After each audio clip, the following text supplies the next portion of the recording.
right, it is 1 o'clock. Good afternoon, everyone. Welcome to Trusted University, and thank you for taking time from your busy day to join us. I'm John Olson. I'm the president of LITCO, and today our panel is going to discuss some ILIT administration from a compliance perspective, including how to avoid or mitigate IRS scrutiny and some practice points to ensure that ILITs are administered in a fashion that will avoid regulatory and compliance issues. Slide, please.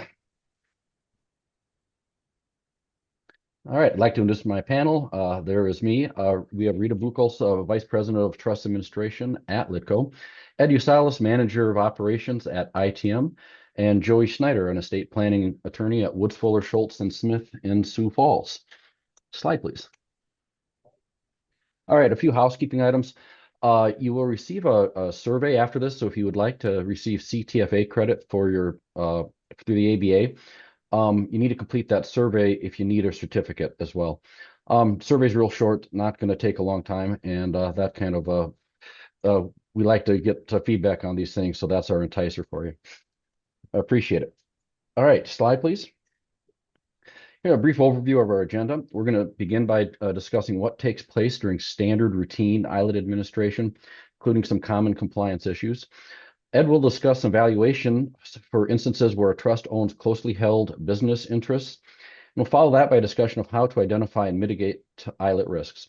We'll also try to reserve a sufficient amount of time to answer any questions you might have. Feel free to drop those in the chat anytime throughout the presentation, and then we will work our best to get to those at the end. Slide, please. Okay, so where do disputes start? Joy, I think what we see here is probably the most common issues that we encounter while administering ILITs. The original concept of a Crummey trust was to remove assets from the settler's estate, but that all hinges on whether the trustee is able to follow some very specific rules and keep accurate records to demonstrate that those have been complied with. The second item with beneficiary conflicts, that kind of arises with all trusts. I mean, every trust has beneficiaries, and if there's more than one, there might be conflicts. Fiduciary liability also kind of exists with every trust, but it can be a little bit different with ILITs due to the nature of the assets and the type of administration that's going on. It's not uncommon. That's oftentimes why fiduciary or trustees are named, is because they can be the bad guy. They can separate out that decision making from family members who might be biased towards one branch of the family or the other. So we're good at sometimes having to be the bad guys. All right, next slide, please. All right, so let's discuss some ILIT compliance issues and how they're actually done in practice. Slide. All right, so a typical ILIT is going to own one or more insurance policies. The grantor will make typically an annual or more frequent gift to the trust to pay trust expenses, particularly the premium on the life insurance policy. The trustee then sends out Crummey notices to the beneficiaries to inform them of their right to withdraw funds from the trust. The beneficiaries should then acknowledge receipt of the Crummey letter and elect to typically not withdraw the funds, and the trustee will then proceed after the withdrawal window is passed or the beneficiaries have informed them of their election. The trustee will go to pay the trust or the insurance premium to the carrier. That's what keeps the policy enforced, keeps it healthy, ensures that the policy is doing everything it's supposed to do to ultimately pay that death benefit. Also, during the course of the year, the trustee will complete an annual review with the eye towards identifying latent and unknown risks, circumstances in the policy, circumstances with any other assets, circumstances with the beneficiaries, and various administrative matters to make sure that everything is still able to stand up to scrutiny if anything were to be audited or if there's ever any other kind of dispute might arise. The difficulty here is that the annual review is not always tailored to identifying some of the unique risks that associated with ILITs. A lot of times these reviews were generated for trustees that typically administer non-insurance trusts, non-ILITs, and they need to be tailored to address some of those risks. They don't all, normal typical non-insurance trust isn't going to look at whether there's a record of all historical Crummey letters and acknowledgments. They don't look at insurance assets the same way. Many trustees don't understand insurance well, so they need to have all that specialized information and knowledge, and make sure that their reviews are tailored to the type of trust and the nature of the assets that are owned. All right, slide, please. All right. So, Joy, would you mind going over some of the technical versus real world aspects of how this documentation should be maintained and what should be in the trust file? Yeah, thanks, John. So on the left side of the slide, you'll see, what looks compliant. You have a notice template. You send it every year, and you maybe have a copy of the notices that you've sent. So on paper, that might look good, but in reality, what the IRS really likes to see is that you're sending it to the right people at the right time. And so on that piece, you want to make sure that you're confirming the date that the gift was given to the trust and the amount of that gift. You want to make sure that the beneficiaries who are able to receive these notices are accurate each year. Sometimes trusts are drafted so that the beneficiaries who are entitled to a Crummey notice are, a pool of beneficiaries. It could be the grantor's children, grantor's grandchildren, or both. And so each year, it's good due diligence just to confirm with the grantor whether, new kids, new grandkids have been born. Or on the other side of things, if, maybe a child was deceased that year. So then you wouldn't send notices to that individual. And if any of those cases are present, it's good practice to get a copy of either the birth certificate or death certificate, just so you can substantiate why certain notices either started a certain year or stopped. On top of that, you'd want to confirm not only just that a notice was sent, but when it was sent. You want to get proof of delivery. That could be through certified mail, or possibly if the trust instrument allows it, you could do email with read receipts or confirmation of delivery on that. You'd also want to document the date of when the window started, when the window lapsed, and whether or not the power was exercised, and if it was exercised, to what extent it was exercised, in terms of the amount of the gift they had the right to withdraw and how much they actually withdrew.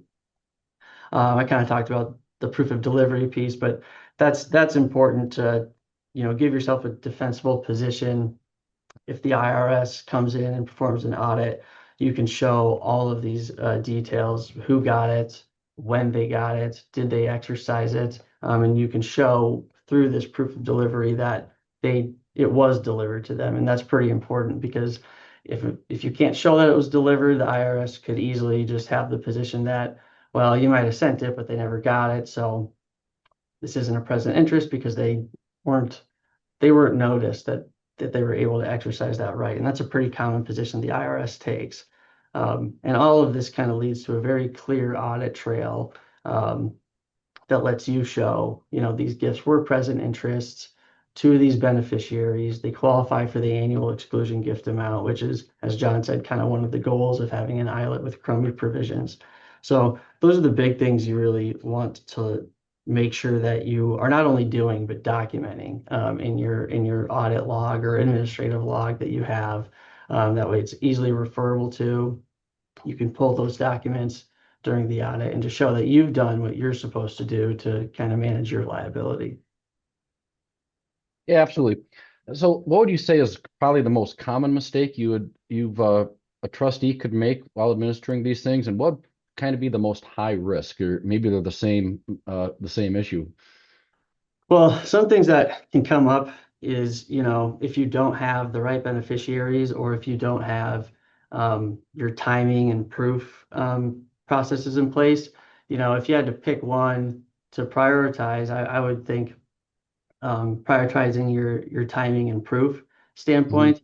If you miss a beneficiary, then at most the IRS would be able to come in and say, well, the gifts that in theory that were supposed to go to this beneficiary, those aren't included, but if, just to those Hmm. beneficiaries. But if you mess up your timing and proof standpoint, IRS could come in and say all of these gifts, from the beginning of the trust to the end, for all beneficiaries, were not present interest gifts, which Hmm. is a much bigger problem than just, maybe the one or two beneficiaries you might have missed. So prioritizing that piece is probably more important on that side. Um, and another issue that can kind of come up is, say premium payments are due in the same time window that a beneficiary might be able to elect to use their withdrawal right. And that kind of puts you in a sticky situation of, you know, do I pay the premium or do I kind of hold on to the money in case the beneficiary exercises their withdrawal right? And the better practice here would be to pay the premiums. As a trustee, you have a duty to maintain this policy. And worst case scenario, if you pay the premium and then the beneficiary later exercises their right during their window, you can always make a payment out of the policy itself, borrowing against it perhaps, or if the trust happens to have other assets like cash assets available in excess of the policy premiums, you can use those to satisfy the beneficiary's demand. And it's fairly common for a trust to have a provision that expressly allows a trustee to borrow against trust assets to satisfy those demands if it comes up. Absolutely. And I think for your first instance, the measure of damages, so the liability or potential liability to the trustee would be the estate tax liability if those contributions are not considered completed gifts to the beneficiary. So, but for the, and correct me if I'm wrong here, but I'd assume that the liability for messing up premium payments and doing something that would cause the policy to lapse would potentially be the lost death benefit from the policy. So I think as from a measure of damages perspective, the lost, if the trustee didn't act reasonably and was negligent and did something to cause that policy to lapse, at least from a measure of damages and a remedy standpoint, that's probably the greater risk. If you is that am I analyzing that correctly? Yeah, no, that's right. At the very least, the liability would be at least the fair market value of the policy at the time it lapsed, but it certainly could be, the actual payout that you essentially had forsaken by not Hmm. maintaining it, which in any situation is much greater than, say, the 1 year beneficiary's right to withdraw. I mean, this year at maximum, that's $19,000, right? Hmm. So 19,000 versus what, from our experience, life insurance policies and ILITs tend to be millions and millions of dollars. Right. And even if they're not fully paid up or not quite up to that, it could be hundreds of thousands if it's just the fair market value, both of which are way more extreme and would subject you to much larger liability. So again, safer, more recommended path is to pay that premium, and generally you'd be able to satisfy a beneficiary's demand through those other methods. Well, and you can imagine, I mean, people, married couples now with is it $38 million combined, portable lifetime exclusion amount, and they're buying policies to reduce their estate. I mean, so you get policies worth tens of millions of dollars, and that proportionally increases risk to the trustee. The premium payments are larger, and as well as the death benefit if you end up with the worst case scenario. So, yeah, yeah, I agree. So, all right, let's move on and talk about what should be in the records file itself. Slide, please. Okay, so these are some of the items. Do you mind actually kind of going in and to the extent, I mean, we can talk about the 709, but we can cover this here. And what does a good and compliant file look like? Yeah, so kind of talked about the gift tracking and allocation summary. You'd want to, as I kind of said, track the gifts that come in and kind of determine how those allocations will be distributed amongst the Crummey beneficiaries. And that would go into amount of the gift and number of beneficiaries, and it's generally an equal district or an equal allocation. But a good log entry would at the risk of repeating myself, would include, the date of the contribution, amount of contribution, the source of the funds. Is one grantor sending the funds in, and so because these annual gift exclusions are per donor per donee. So if it's Mhm. just the one grantor, that can only be $19,000 per donee. But if both spouses are donating to this policy, if it's a joint ILIT, something like that, or they're doing split gifts, then you need to make sure you identify, what portion of each gift is coming from each spouse, so that you can maybe maximize even more so the per donor per donee. You could effectively double the amount that they're putting into the trust. Followed by that, you would want to date or document the date that the funds cleared the trustee account. That way, you have them and you have control of them and can do what you need to do with them. You'd also want to, at this point, identify the beneficiaries with the Crummey rights, and the amount available to each, kind of going back to the allocation piece. You would want to mark what the withdrawal deadline is. You also kind of define whatever allocation method you used, whether it was in the trust, or otherwise.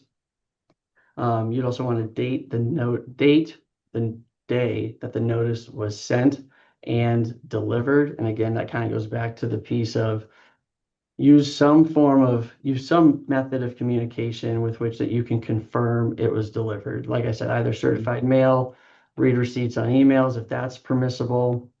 You could use a courier service if they have like a signature upon delivery, something like that, and that you're able to get that. And then, of course, file that as well. Document the method of delivery that you used. You want to include the start date of the window and the end date of the election window. And then any withdrawal rights, whether they were exercised or not exercised, mark the date of either the exercise or non-exercise, and then document the amount. If they did exercise it, document the amount that was withdrawn. Was it the entire amount they could withdraw? Was it a partial withdrawal? And then once all that's done, preferably that's all done before your premiums are due. And then you would finally just document the premiums that were paid. Again, preferably after all of that happens. And there's an interesting piece about, what notices maybe are valid or are even required. There's some interesting case law and private letter rulings from the IRS that kind of give conflicting advice, might be a good word, or maybe inconsistent. But so the Crummey provisions in trust started with the Crummey case, the titular case for this. In that case, essentially said that, the right itself, just simply having the right in the trust, is what confers the present interest. That case didn't require notice of any kind, whether it was written, verbal, or otherwise. And in that case, they even specifically said that it really didn't matter that some or all of the beneficiaries were unaware of their rights and probably didn't even know what the contributions were being made or the amount of the contributions. Since then, there was more cases that have pretty much held the same thing. The most recent one was a Turner case where the court basically said the notice was not required, because the fact that some or all of the beneficiaries were not aware of the power didn't affect the fact that they had a legal right to do so. So at least the tax court's perspective, for the most part, is, if the right's there, that's really all that's required. But the IRS has differing views. Right. And in some private letter rulings, they've come out and said, kind of, again, a little conflicting stuff. In one private letter ruling, they said that, an annual exclusion amount for a minor beneficiary was allowed where the parent was a trustee, the parent was also a beneficiary, and the guardian of the minor beneficiary. In that case, the parent, beneficiary / trustee, didn't mail written notice to herself or her child, but IRS determined that, there was constructive notice at least to the children. The parent obviously had actual notice, being the trustee, but because the parent was the guardian, the child had constructive notice, and in that case, it was sufficient. But a couple years later, they maybe switched it up a little bit. There was a technical advice memorandum where the trust terms said that the grantor had to tell the trustee to make the rights available when gifts were made. Otherwise, the beneficiaries didn't have rights to withdraw. And in that case, the grantor never told the trustee to make the rights available. The beneficiaries also waived their rights and waived notice to future, or waived their rights to future notice, excuse me. But they also retained the right to essentially get rid of that waiver, and then they would then be able to get notice for future withdrawal rights. And in that case, the IRS concluded that without notice of these current transfers, the beneficiaries could not have a real or immediate interest, so it's not a present gift. So the most recent thing on that is that the IRS, despite the cases and despite the prior private letter ruling, will likely continue to insist on actual notice being given. So long story short, there's Mhm. really no statute or case that requires actual notice, but the IRS is likely going to always insist on actual notice to prove that these are present interest gifts. So standard practice should always be to give actual notice and allow a reasonable time, usually 30 to 60 days to exercise. And that 30 to 60 days is generally in the trust instrument, but Sure. Well, I mean, I think the case law and the it's kind of a niche body of case law, but they've moved more towards the actual notice as opposed to the method of delivery. I mean, mhm. I guess if you wanted to be an eccentric trustee, you could send singing telegrams and videotape it. And if the person received the singing telegram and then they said, "No, no, I do not want to withdraw my gift," and it was you could prove that communication occurred and they made a conscious. I don't think there's not a prescribed whether it has to be certified mail or registered mail or an email. It's more the courts have determined that it's the communication that took place. And I know, I mean, it's frequently, it's good practice. It makes a stronger case. You send the crummy letters out and then you want the beneficiaries to acknowledge receipt somehow or make an election as to taking their withdrawal or not. And beneficiaries are not going to consistently send those out. And I don't know that is fatal to it. I mean, if you can document that the letter went to them to their latest best known address, it wasn't returned. There's no reason to think that it wasn't received. I mean, I think that would probably, in most cases, still hold up. Again, I think it's reasonable efforts by the trustee, but obviously getting those acknowledgments and those election forms back certainly strengthen the case if it were ever to come under scrutiny. Is any thoughts on that, Joy? Yeah, no, I would agree. I mean, I think generally what the IRS is like a smoking gun to the IRS in that situation would be if there was any evidence of like a prearranged understanding that, these rights should not be exercised, or that, if you exercise these rights, you as the beneficiary are going to suffer adverse consequences. And Hmm. then if there's any evidence of that, then the IRS I mean, that would be maybe a home run for them. It'd be like, okay, well, you guys clearly had some sort of side agreement, side conversation about this to where these were never really present interest gifts because you never plan on exercising them. And I Hmm. think this is probably a bit of a gray area, but I think it's okay to advise the beneficiaries that, long-term planning for long-term goals, it might be in their best interests not to use the right. But if you're going to actually, for lack of a better word, threaten, like Hmm. we're going to take these rights away from you, or the grantor might, or something like that. If you exercise it, then that's where you want to stay out of. Yeah, and that's kind of where I've been too. I think the grantor could express an opinion, but they couldn't exert undue influence or extort or threaten or anything untoward there. I know another thing that trustees encounter quite a bit is the grantor will want all of the crummy letters just sent to them. And then they say, I'll deliver them to the beneficiaries. And for minor children, that would make sense because the grantor's going to likely sign.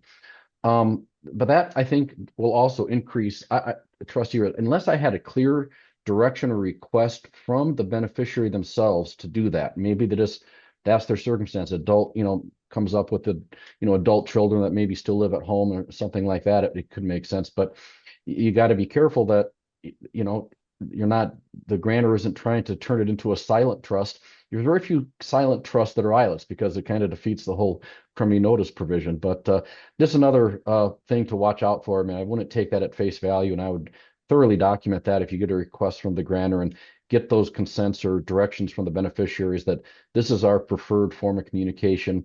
Still, try and get the acknowledgments back whenever you can. But it's there's so many fact patterns for this, and there's no way they could have legally tested all of them. So best practice is to really just do the best you can. If you're assuming a new trust and you're taking this on, there's problems. Do not go and backdate and try and retroactively correct things. If they were completed gifts, you can try and substantiate the communication that happened and button up the facts. But I wouldn't try go and backdate documents. That will not do you any favors in the long run. Right. And that kind of goes to the piece, John, just on the, exception notes for late, partial or regular circumstances. And late could also just mean like missed notices, right? Hmm. And you certainly wouldn't want to backdate anything. But, if let's say you gave verbal notice to Hmm. a beneficiary and they told you like, I'm not going to exercise it, or you at least told them and then they didn't exercise Hmm. it, something that you can maybe do. I mean, you won't be Hmm. backdating anything, but you can maybe try to get some sort of written signed agreement by them saying, basically agreeing that, yes, I was told, this date or roughly this date about my right. I chose not to do it. My window was 30, 60 days, whatever it Hmm. is. I chose to not do it, have them sign it. And then at least you have something in the file that, substantiates what Hmm. happened. Hmm. And that I think would be fine, so long as, like you said, you're not, in 2025 trying Right. to be like, oh, hey, John, do you want to just quick sign this? We never told you. Don't do that. But I think if you actually had some sort of conversation in the Hmm. past and you just paper it up, acknowledging that it Yeah. happened, I think that's probably the way to go.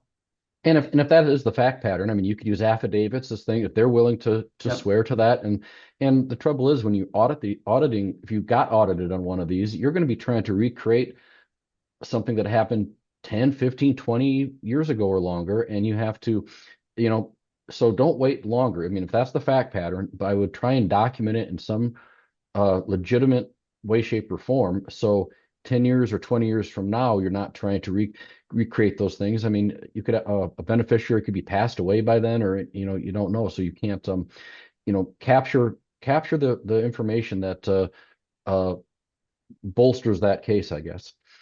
So all Yeah. right. And then just one other piece I just kind of thought would Mhm. be good to mention is, um, and we had kind of talked about this, John, but sometimes the grantor will, like you said, sometimes a grantor will be like, "Oh, send the stuff to me," right? But Mhm. there's other situations where a grantor might ask the trustee to not send notices out, at all, Mhm. right? And sometimes, there's provisions in the trust where, you know, the grantor might have the ability to, for each distribution, um, they could affect or modify a beneficiary's, right to withdraw, modify the amount that's subject to the withdrawal, or change the withdrawal period. And there's a private letter ruling where the IRS essentially said that's allowable, because it's not, you know, because it's tied to that specific gift. It won't cause, estate tax inclusion as Mhm. part of, a retained power or incidence of ownership. So Mhm. if the trust is drafted that way, at least from, well, really from both grantor tax liability and trustee liability, IRS has issued a ruling saying that, that's allowed. But you just got to make sure, read the trust provision with the Crummey notices and all that, to make sure that it is in there, because you wouldn't want to Mhm. run into a situation where the grantor asks you not to do it, and then, but by the terms of the trust, you have to. That can get pretty murky, and it's probably best to, despite what the grantor is asking you to do, follow the terms of Mhm. the trust, just for your own sake. Well, especially, if they did that and they're in that estate planning window or that estate tax window. All right, we won't send crummies out this year, but then in many cases, theoretically, they should include that on a gift tax return.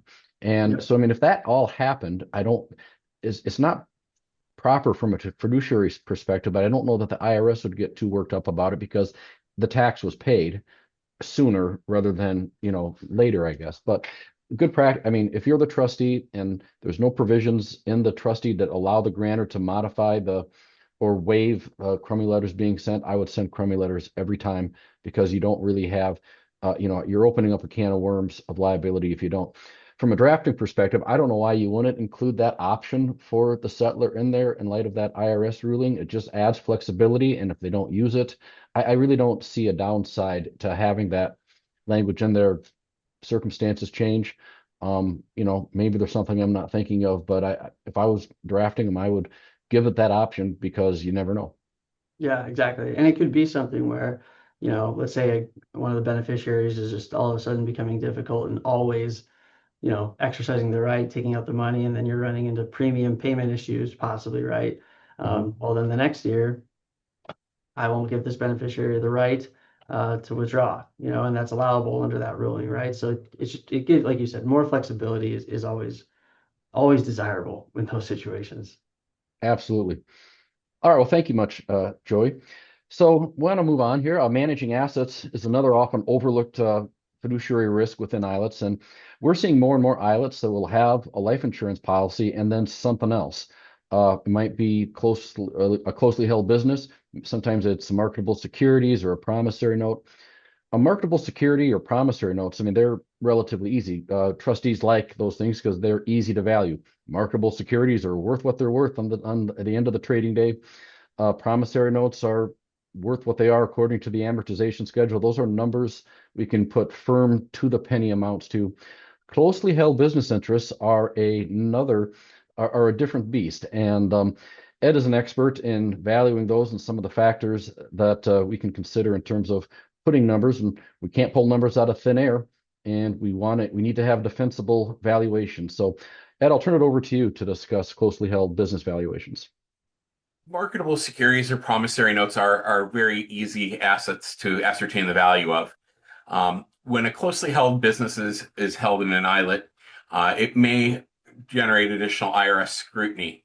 And I just want to talk today about the 5 ways that the IRS may scrutinize the asset or the value you place on the asset.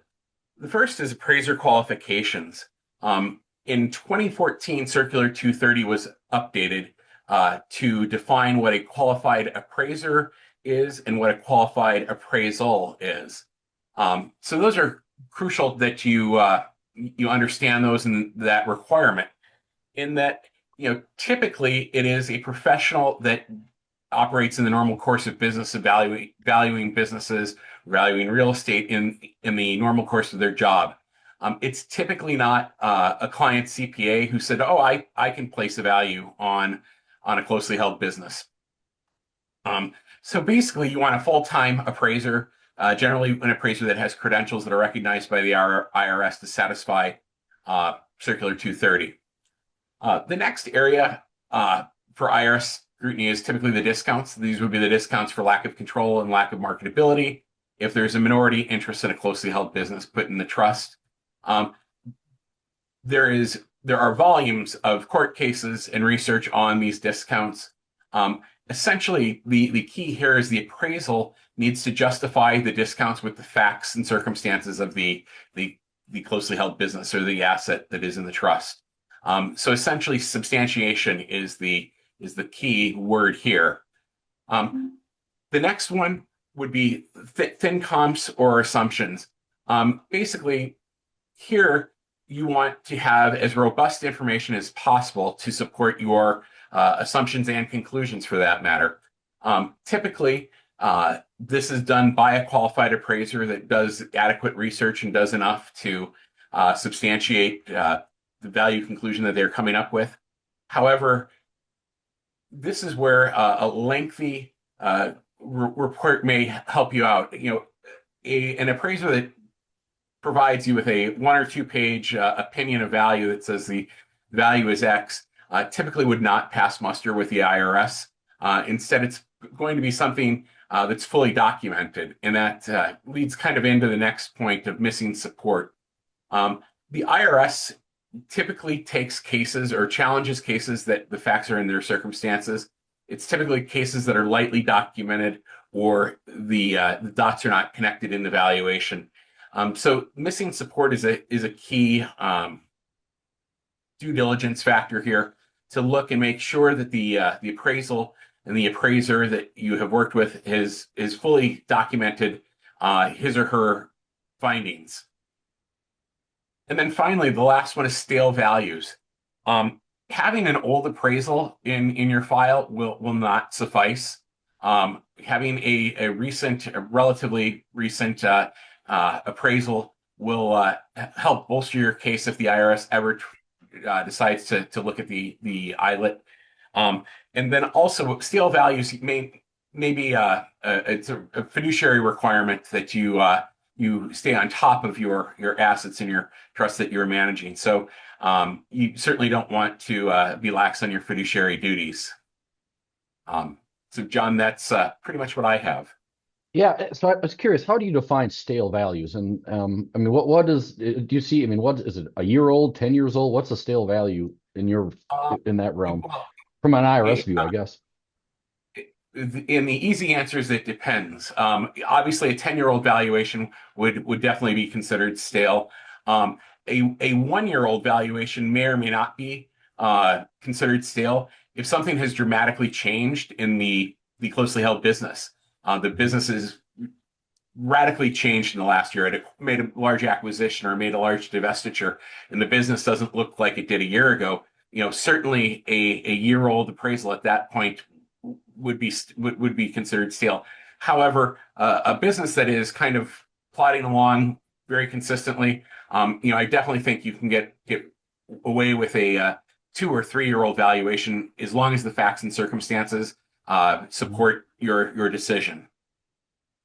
No, that makes good sense. And I've come, just from a trustee perspective, there's two things. I mean, there's the fiduciary obligation of a trustee, and sometimes when you have real estate and things in trust, it's not economical you're not going to get an appraisal on real estate every year. You're not going to get a business valuation every single year. Um, you know, Generally speaking, it's always been my view that it's the trustee's job to, from a fiduciary and trustee regulatory standpoint, to use the best available information and reasonable efforts to get it updated. Some things are harder to get good values on, and that's why people need to get certified or good appraisals on who's closely held. But the fiduciary obligation is not the same as the IRS, to keep compliant with the IRS, because now we got taxes involved and we need to make sure that proper gains are paid when there's sales and so forth. So you kind of have to look at it as a trustee from both vantage points. What do you have to do as a trustee in terms of what's acceptable? I know I've had real estate in the past where, well, we'd use tax assessed. What's the tax assessed? But then we would have like a 5-year-old appraisal. So what is more accurate, the 5-year-old appraisal or current year tax assessed? And at some point, we made a decision to switch from the appraisal to tax assessed because the appraisal was old and it wasn't a super valuable piece of property, and the trust really didn't have the funds to pay for everything was illiquid, so you couldn't get more frequent appraisals. And using tax assessed was, from a trust regulatory standpoint, was acceptable for that purpose. So IRS didn't have an opinion on that. So, all right. Well, thank you much, Ed. All right. So let's move on to some of our compliance best practices and discuss some annual reviews and tie it all together operationally. So Rita, I'd like to hand it over to you, and you can share with us your thoughts. And we'll take the next slide, please. Sure. One keynote as part of ILIT administration is the annual review, or any trust administration for that matter. Annual review should be done annually within a 12-month period. They're crucial in identifying, any red flags, missing documentation and such, and then documenting what action might need to be taken for any particular account. And so just starting off, there's the annual review form, or a checklist of sorts, where you run through, various items on that. And then, of course, note any discrepancies or anything that needs to be escalated.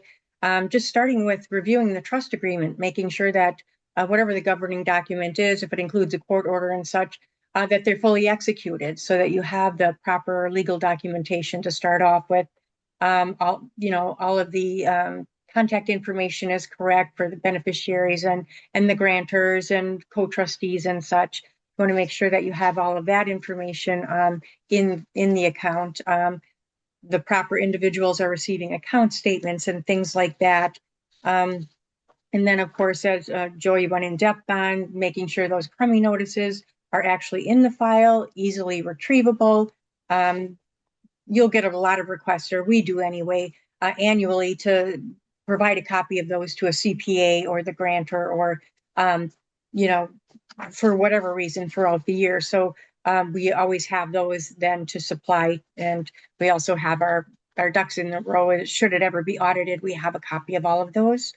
In addition to that, you want to document if you say it's a litigious family, the beneficiaries don't get along for some reason, or there's been prior litigation. You want to have that somehow flagged in the account logs or something, to always keep an eye on that. And, in case future things come up, you're already aware of it. If a beneficiary filed a formal complaint for some reason regarding a distribution that was made to another beneficiary, you want to have all of that documented in the file, just in case things might progress on that route. And then that alludes to just making a discretionary distribution in general. The trustee really needs to do an analysis and have that in the file as to why it was either approved or not approved. And for distributions made, all supporting documentation is in the file. And that's all part of the annual review. It should be one of the items on the checklist or on the annual review form. And then making sure that everything is in the file for future reference as needed. And also just documenting if anything occurred that really wasn't in the best interest of the beneficiaries, that should be noted and then escalated to management, or however the protocol is for a specific trustee to get that addressed. It also includes reviewing the trust investments. Of course, if there's closely held business interests, as Ed went over, you'd want to ensure that those specific items are in the file regarding those special assets. And then for life insurance policies, they too need to be reviewed annually to make sure that they're performing, as expected. If there's any remediation that needs to occur or premiums being paid, is the policy highly leveraged? And then ensure that, those issues are addressed after that annual review. And then again, document the file, what actions were taken in that regard. And let's see, also for red flags, there's quite a few that can come up during an annual review. And again, like I mentioned, they should be escalated. Just double check that an annual review was actually done the prior year. And if not, document the file and then work with management to address why that didn't occur. Maybe it was done, but just wasn't, if it was a paper copy, wasn't uploaded, and get that rectified.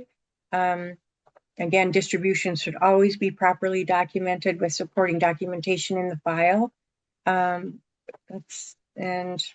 making sure principal and income accounting is occurring. Of course, at LICO, we have our trust system, which automatically does that, but some trustees may not utilize that option, but then they have to allocate that separately so that their accountings are accurate when they provide them to the trust beneficiaries.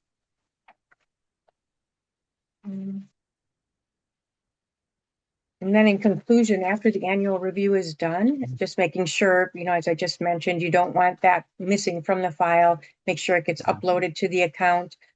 Some systems, you can do it right within the system itself, so you never have to worry about that.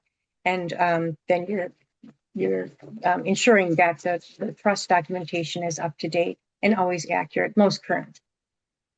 Absolutely. Thank you so much, Rita. And, and that's been my experience too, is the auditors and regulators are not, the goal is not to eliminate risk. There's always going to be some risk, but they want to see that you have a reasonable and responsible and process that you carry through to identify that risk, consider the risk. It's fine. I mean, it's fine to accept, if the trust committee will accept a risk, and they kind of accept some risk. Every trust has some risk to it, but you need to do it knowingly and conscientiously. It's the it's the things that you don't know about because you didn't properly investigate that'll get you. So and then documenting that process. So thank you, Rita. All right. So I guess before we move on to audience questions, let's go around, and if anyone has any final thoughts, we can just start with Joey, if you have any closing remarks you'd like to make. Hope you're muted there. Yeah, classic. No, I would just reiterate kind of what I've already said. It's very important that you have all of these things documented. Again, evidence of the notices, gift substantiation, just in terms of the gifts that were given and to how many beneficiaries were able to exercise a right of withdrawal as to those gifts. Notice is sent, notice is delivered, all of that's in your file, whether the rights were exercised or not, how much was withdrawn or not withdrawn, and making sure we didn't really get to the 709 piece, but as far as any gifts that exceed that annual exclusion amount, make sure that the grantor or donor is aware that they've exceeded that and that should be included on a gift tax return, because that will ultimately bring down their lifetime exemption amount. And then just generally on the whole process, a consistent process year after year can really help ensure that you're addressing these same key items over time and not overlooking anything. But at the same time, you don't want this process to become so routine or automatic that it leads you to kind of just operating on autopilot, because that can risk oversights being made. One thing I would recommend is having a checklist that you go through every single time you're doing this process, and that might seem a little old-fashioned, but there's a really good book out there called The Checklist Manifesto, and it's in the healthcare industry. But by simply implementing these very basic checklists, healthcare facilities were able to reduce surgical errors and morbidity by up to 47%. So if you're able to just find a good checklist that gives you the literally just the step-by-step things you need to do each year, and you actually take the time to read it, make sure you did the thing, check it off, you can substantially reduce the chance that you miss something and put yourself in a place where you don't want to be. Absolutely. Thank you, Joey. Ed. Sure, I don't have too much to add. However, I will kind of piggyback off what Joey said. You're not going to eliminate risk, but to manage the risk. On the valuation side of things, it's documentation. Having the documentation in your file shows you that you have been cognizant of the risks and that you've managed them appropriately. So documentation is kind of my parting thought. All right, perfect. Thank you, Ed. And Rita. Same as Joey and Ed, documentation is key, and just logging whatever you have to do to make sure everything is in the file, why you did what you did, and have everything all buttoned up. Yeah, I mean, I think if there's a mantra for everything you've said, is you not only have to do things right, but you have to do the right things, because doing the right things wrong or the wrong things right is not going to get you to where you want to be for an end state. So, all right, slide, please. I think we can move on to some questions here. We did have a handful of questions here, and I'll kind of just bring those up.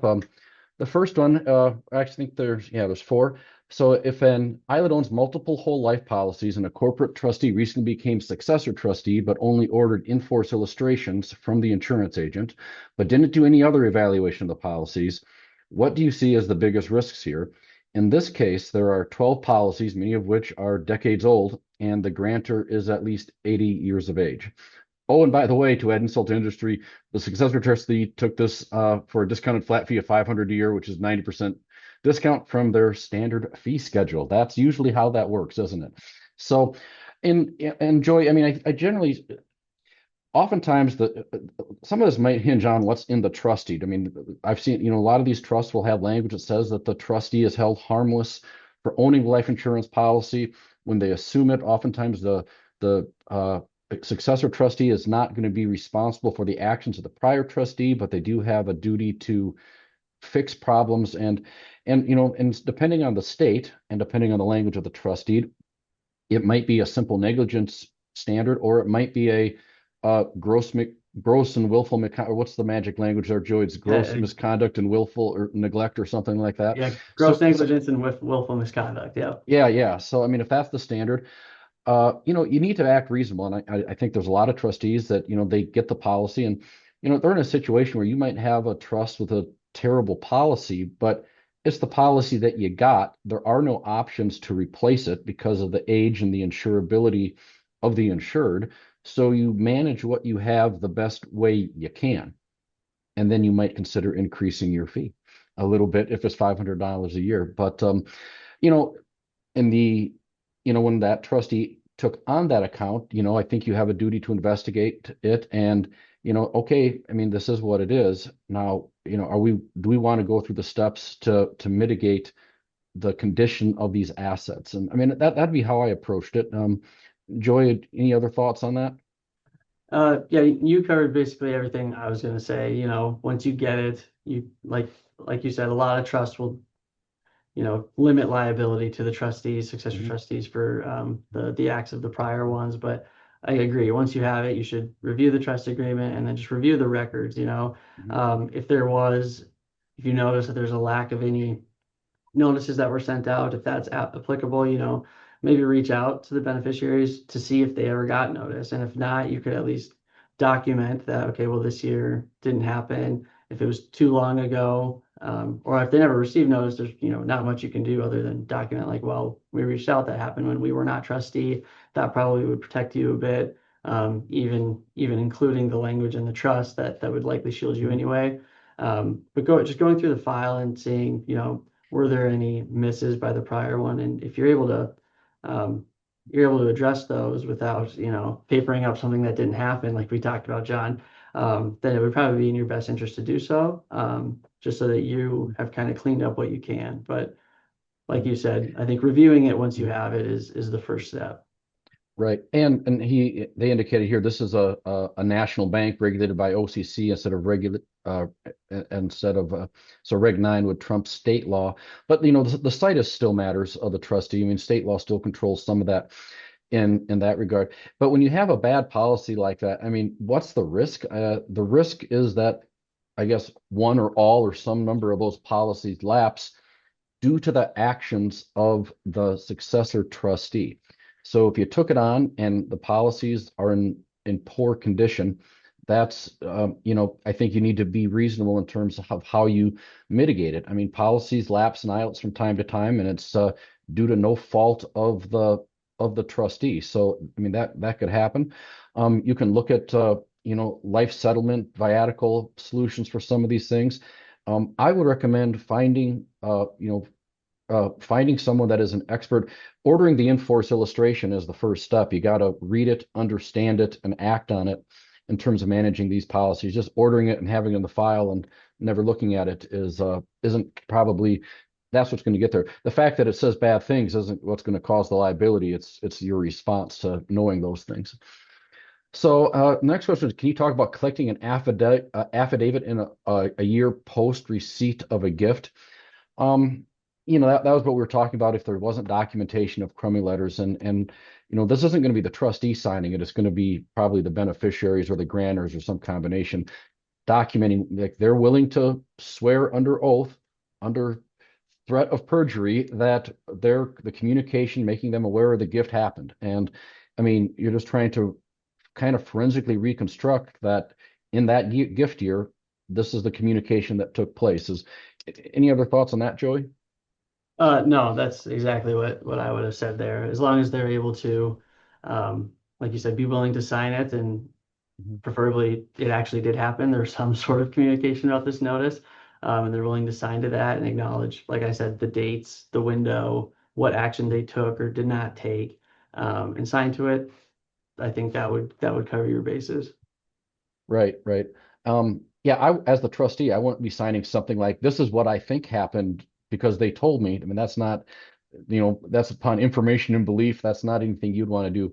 It would be the parties to the trust that aren't the trustee in saying what took place and then they're saying it under oath. So, and I mean, in terms of, I mean, that could go back. There's no statute of limitations and what you can sign an affidavit to or anything. So you could, if it becomes an issue or if you realize there's a problem, I would do it sooner rather than later just to capture those data points. All right.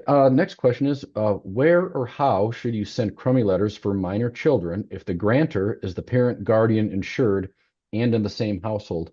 Rita, do you want to speak to that one? You're muted still. There we go. Sure. You sometimes when the drafting attorney is aware of that, they'll draft something in the trust agreement to name an individual to receive those care of, for the minor beneficiary. If that's not in the trust agreement itself, it could be sent to another individual that the family would elect to receive those notices on behalf of that minor beneficiary. And yeah, absent that language, I mean, it is appropriate for an insured grantor guardian to sign on behalf of their minor children. That does happen, at least while they're minors. They can't keep doing it after they reach the age of majority, though, because then that child has legal capacity to sign on their own behalf. I've seen that where, okay, kids 16, 17, parents sign, then they turn 18 and parents still signing. And you should recognize that flip. Once they become adults, I would then they have capacity to sign on their own behalf and they're not under the care of a guardian, and the adult children should sign for themselves. Let's see here. The next question is there ever a time for a life settlement, even a viatical? Yeah, I mean, that's a best interest of the beneficiaries things. If you have a policy that's going to lapse in a certain period of time and the grantor has ceased paying premiums, it's a fiduciary risk. You document it, you run it through trust committee, you make sure that, or you get the beneficiaries to all agree and hold harmless and consent to it. But that is often a very reasonable thing to do. I mean, I'd rather have a life settlement than nothing at all. And I mean, that's often the choice. So I would almost say there are certain cases where it might be negligent to not pursue that option because policy is going to lapse in 3 years and the insured is 57 and healthy, but they can't pay premiums anymore, but someone else can take it over. We've had cases where we've done that and they've gotten several $100,000 as opposed to nothing. And I think so you gotta manage that appropriately. But anything else on that from the group?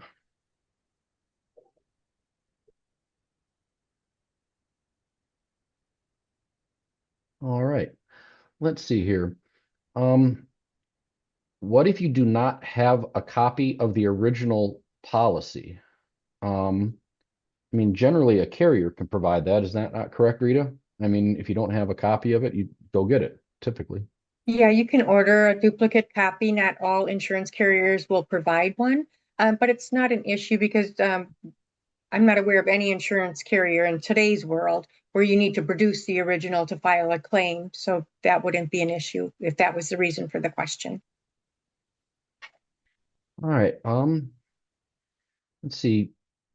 Do you need to acknowledge the gift from the grantor, or is cashing the check or authorization of the cash transfer enough?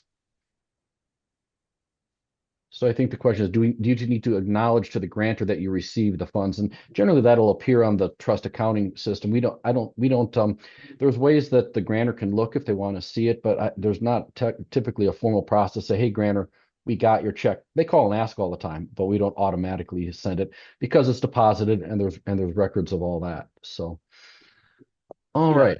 And John, just to that piece, I mean, yeah, you can cash the check and I mean, there's a record there, but I think if you wanted to, you could always put it in, your administrative log, right? Just be like, received payment from grantor this date, deposited it, and it posted, the next day or whatever. I think that would suffice for any sort of acknowledgement if that's a concern. Absolutely. Well, we are running out of time here. If there's any questions that you think of later or we didn't get to here, sorry we had to go through some of those kind of quickly, but feel free to reach out to any of us offline after this, and we'll be happy to discuss anything you might have to do. Next slide, please. All right, I'll let you briefly look at our bios, and that is it. Thanks, everyone, for joining us. Have a great remainder of your day.